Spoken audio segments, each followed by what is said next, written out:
안녕하세요. 마음을 짓는 상담사 김은희입니다. 오늘은 양육의 꽃이라고 이야기를 하지요. 훈육에 대한 주제로 이야기를 나눠보려고 합니다. 훈육 주제는요, 총 4번에 걸쳐서 업로드를 해드릴 예정이니까 많이 관심 가지고 함께 해주셨으면 좋겠어요. 만약 훈육이 왜 필요할까요? 라고 묻는다면 저는 한마디로 아이가 행복하기 위해서 훈육이 필요하다라고 말씀드리고 싶어요. 어떤 아이가 행복할까요? 결국 사람은 사람들과 잘 어울리고 사람들 사이에서 인정받는 아이가 결국은 행복하다는 거 우리 어머님들도 많이 느끼고 경험하셨으리라 생각이 듭니다. 그렇다면 사람들은 어떤 사람을 옆에 두고 싶어하고 인정하게 될까요? 예를 들어 볼게요. 한 아이가 실수로 물컵을 떨어뜨려서 물을 쏟고 말았습니다. 실수는 할 수 있죠. 그래서 선생님이 티슈를 가지고 와서 물을 닦으라고 이야기를 했어요. 그랬더니 아이가 하는 말은 선생님이 뭔데 나한테 물을 닦으래요. 내가 여기다 돈을 얼마를 내는데 선생님이 닦아요. 친구와 게임에서 져서 속상한 아이가 벌칙 받기를 주재하고 있자 한 아이가 야, 졌으면 맞아야지. 너 나한테 혼나 볼래? 라고 이야기를 한다면요. 많이 과장된 표현이라고 생각하시나요? 그렇지 않아요. 현재 초등학교에서 혹은 유치원에서 많이 보여지는 모습들입니다. 항상 약속을 지키지 않은 채 줄을 서지 않거나 규칙을 어기는 아이, 그 아이가 놀이를 하고 나면 주변이 항상 정리가 되지 않아서 발에 밟히거나 다음 그 놀이를 하려고 하는 친구들에게 불편함을 주는 아이, 친구를 좋아한다는 이유로 야, 너 혜민이랑 놀면 이제부터 나랑 친구 안 해? 라며 친구를 집착하는 아이. 아마 누구도 이런 아이들을 옆에 두고 싶어 하거나 함께 놀고 싶어 하지 않을 거예요. 사람은 누구나 내가 소중한 만큼 다른 사람을 소중하게 느끼는 사람, 조절 능력을 가지고 자신의 행동에 책임을 질 수 있는 사람, 다른 사람의 마음을 고려해서 배려할 줄 아는 사람들을 옆에 두고 싶어 하고 그런 사람들을 인정하게 되죠. 그래서 훈육은 필요합니다. 오늘은 훈육 시리즈 중에서 첫 번째 시간으로 효과적인 훈육을 위해 반드시 알아야 되는 기본 원리, 스킬에 대한 내용들을 이야기해 보려고 해요. 뒤에 연령별 훈육 방법, 기질에 맞는 훈육, 또 놀이 상황에서 훈육을 어떻게 할 것인지에 대한 구체적인 상황들을 잘 적용하기 위해서는 오늘 내용들이 반드시 기초가 되어야 잘 적용할 수 있다는 것 꼭 기억하시기 바랄게요. 그에 앞서 훈육이 무엇인지 훈육의 의미에 대해서 한번 생각해보고 내용을 전달해 드리도록 할게요. 우리가 양육을 한다는 것은 미성숙한 아동을 20년간 스스로 독립할 수 있도록 도와주는 과정을 양육이라고 이야기를 하거든요. 스스로 독립하도록 돕는다라는 말 안에 훈육의 의미를 찾을 수 있을 것 같아요. 훈육은 스스로 책임감 있는 행동을 할 수 있도록 옳고 그름을 가르치는 것을 말합니다. 그러니까 아이의 행동을 잘 관찰해서 잘못된 행동에 대해서 못하게 한다거나 힘이 있는 어른이 보상과 처벌로 아이의 행동을 평가하는 것이 아니라는 뜻이에요. 오히려 못하게 하는 것보다는 무엇을 어떻게 해야 될 것인지를 구체적으로 선택하게 도와주는 것이 훈육의 기본 원리라고 생각하시면 좋겠습니다. 이러한 훈육이 효과적으로 적용되기 위한 기본적인 원리를 살펴보면 총 9가지 정도로 정리할 수 있을 것 같아요.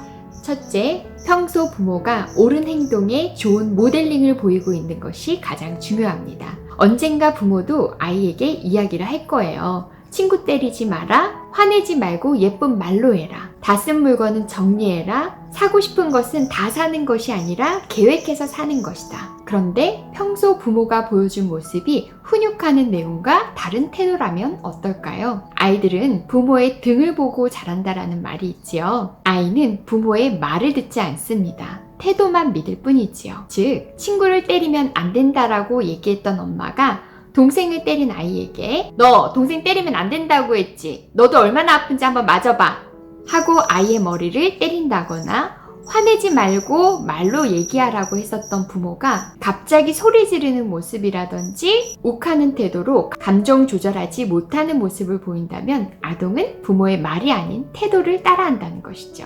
둘째, 옳고 그름을 구별짓도록 하기 위해서는 평소 부모의 표정이 중요합니다. 평소 부모가 아이를 볼 때 항상 밝은 표정과 온화한 미소로 쳐다보았다면 어떨까요? 그렇다면 아이는 부모가 웃지만 않아도 지금 자신의 행동이 잘못됐다는 것을 스스로 알게 됩니다. 이 방법은 생각보다 효과가 좋아요. 예전에 제가 기관에서 원장으로 있을 때 저는 항상 웃는 원장이었어요. 아이쿠, 그랬어. 약간 높은 톤으로 항상 웃는 원장님이 아이가 버릇없게 행동을 한다거나 아니면 친구를 괴롭히는 모습을 보일 때 표정만 웃지 않습니다. 그러면 아이들은 구별을 해요. 그러면서 이야기를 합니다. 야, 너 원장님한테 존댓말해. 아이들이 스스로 무엇이 잘못인지를 알고 수정까지 가더라는 거예요. 평소 부모가 웃지 않으면 소리를 질러야 화가 났다는 걸 압니다. 평소 부모가 많이 소리를 지르고 언제 욱할지 모를 경우에는 매를 들어야지만 이게 내가 잘못된 행동이라는 것을 구별한다는 거예요. 셋째, 단언컨대 체벌은 장점보다 단점이 훨씬 많습니다. 10번 말하는 것보다 한 번 때리는 것이 낫다. 손으로는 안 되고 도구로 사용하는 것은 괜찮다. 여자아이는 몰라도 남자아이는 때려야 정신 차린다. 유치원 때까지는 때려도 초등학교 올라가서는 때리면 안 된다. 체벌에 대한 생각은 찬성과 반대 의견뿐만 아니라 그 대상과 시기, 방법에까지 여러 가지 면에서 분분하죠. 아마도 체벌에 찬성을 하시는 분들은 체벌을 했을 때 아동이 즉시 말을 듣기 때문일 거예요. 하지만 장점은 오로지 한 가지인데 비해 단점은 너무나 많고 후유증은 너무 크다라는 것이죠. 예를 들어 체벌을 사용할 경우 아동은 부모를 무서워하기 때문에 부모-자녀 관계가 나빠질 수 있습니다. 분노가 생기고 반항심이 생겨 결국 더 말을 안 듣게 되는 악순환이 될 수 있다는 것이죠. 셋째, 남을 때리면 안 된다고 이야기했었던 부모의 말과 행동이 일치되지 않기 때문에 부모를 신뢰할 수 없게 됩니다. 넷째, 가장 큰 문제는 힘의 논리를 가르치고 있다는 거예요. 결국 갈등 상황이 생겼을 때 힘으로 아이를 제압하는 방식을 썼기 때문에 아동 또한 다른 사람들과 갈등이 있을 시 힘으로 제압할 가능성이 굉장히 높아진다는 것이죠. 그런데 여기서 꼭 기억하셔야 되는 것이 체벌이 반드시 물리적인 체벌만 속하는 건 아니라는 거예요. 소리를 지르거나 욕을 하는 등의 언어적인 체벌, 비아냥거리거나 협박하는 등의 심리적인 체벌 또한 물리적인 체벌과 같은 부작용을 갖는다는 것이죠. 즉, 훈육을 한다는 목적으로 아동을 무섭게 한다거나 협박한다거나 감정적으로 비난하고 다른 사람과 비교하는 행동은 옳지 못하다는 것이죠. 단지 아동이 잘못된 행동임을 인지할 수 있도록 단호한 표정, 낮은 목소리 정도로 훈육해야 한다는 점 기억하시기 바랄게요. 넷째, 평소 아이와의 애착, 즉 신뢰로운 관계를 만들어 놓는 것이 효과적인 훈육을 위한 기본입니다. 안정애착이 형성되어 있는 아동의 경우 성인이 어떤 지시나 수정사항을 이야기했을 때 그것을 도움이라고 생각하고 긍정적으로 받아들일 준비가 되어 있어요. 하지만 불안정애착이나 신뢰로운 관계가 형성되어 있지 않을 경우 아동은 같은 이야기를 해도 도움으로 받아들이기보다 저건 나를 혼내는 것이다, 나를 못하게 하는 것이다, 나를 비난하는 것이다 라고 인식하고 부정적으로 받아들인다는 것이죠. 즉, 아동이 불안정애착을 형성했다는 것은 아동의 눈에 선글라스를 낀 것과 똑같은 현상입니다. 까만 선글라스를 끼고 세상을 볼 경우 노란색 바나나도 노란색으로 보이지 않고 회색으로 보이겠죠. 맛있게 생긴 예쁜 사과도 맛있어 보이지 않을 거예요. 따라서 10번 얘기해도 100번 얘기해도 말을 듣지 않는다 라고 한다면 내 아이와 애착관계를 먼저 점검하는 것이 우선입니다. 애착관계가 형성되어 있으면 아동은 부모의 이야기를 듣고 싶어하고 부모를 따라하고 싶어하고 부모와 함께 있고 싶어하기 때문에 부모에게 더 좋은 모습을 보이기 위해 스스로 조절할 테니까요. 5번째, 훈육을 할 때에는 명확한 메시지를 주기 위해 말과 행동을 일치하는 것이 중요합니다. 예를 들어 화 그만 내, 어디서 성질이야. 부모 자신이 화를 내면서 아동에게는 화를 내지 못하게 하는 경우 신났구만, 참 잘도 해놨지. 라며 비아냥거리는 모습. 네 맘대로 해. 네 알아서 해. 부모가 원하는 행동과 말을 반대로 이야기하는 경우 아동은 혼란을 느낄 뿐만 아니라 명확한 메시지를 받을 수 없다는 것 꼭 기억하세요. 6번째, 훈육에서는 부모 자신의 확신과 자신감이 매우 중요합니다. 훈육은 아동을 괴롭히는 것도 아동을 귀찮게 하는 것도 아니지요. 그런데 안 된다는 말을 하면 아이가 상처받지 않을까, 아이의 자존감이 떨어지지 않을까, 아이가 나를 싫어하지 않을까 염려스러워 안 된다는 말을 하지 않고 부탁조로 이야기하거나 정리할 거야 안 할 거야 라는 식으로 선택형으로 이야기하는 경우들이 있어요. 아동은 부모가 세상을 살아가는 명확한 방법에 대해 가르쳐주거나 안내해주지 않을 경우 오히려 더욱 분노하게 돼요. 부모와 생활했던 방식대로 똑같이 기관에서 생활했더니 선생님이나 친구들로부터 부정적인 피드백을 받을 경우 오히려 아동은 부모를 더 신뢰하지 못하게 되는 것이죠. 그러니 부모는 아동에게 옳고 그름을 가르쳐줘야 되는 상황에서 미안해하거나 눈치 보거나 부탁하는 등의 모습을 보이는 것은 바람직하지 않겠지요.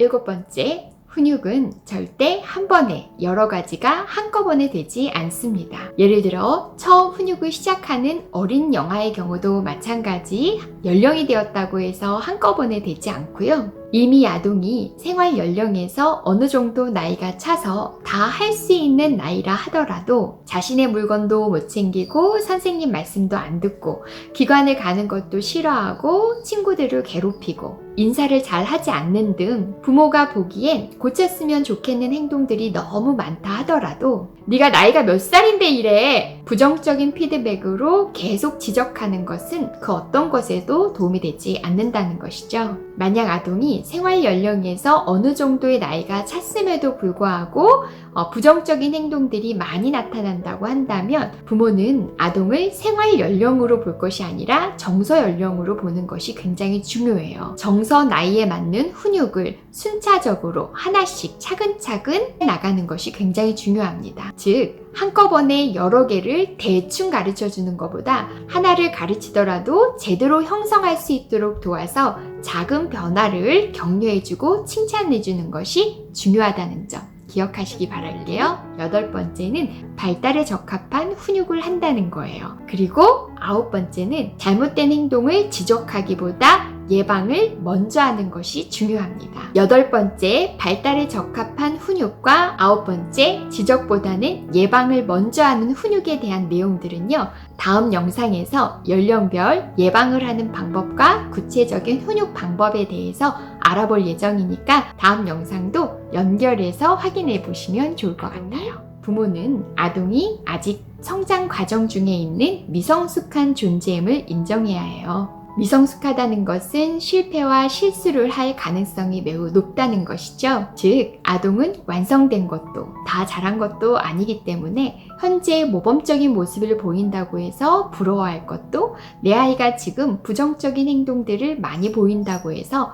너무 지나치게 걱정하거나 우려의 시선으로 볼 필요도 없다라는 거예요. 지금 아동이 어떤 모습인지는 그렇게 중요하지 않습니다. 하지만 아동이 부정적인 모습을 했을 때 부모가 어떻게 반응하는지는 매우 중요하지요.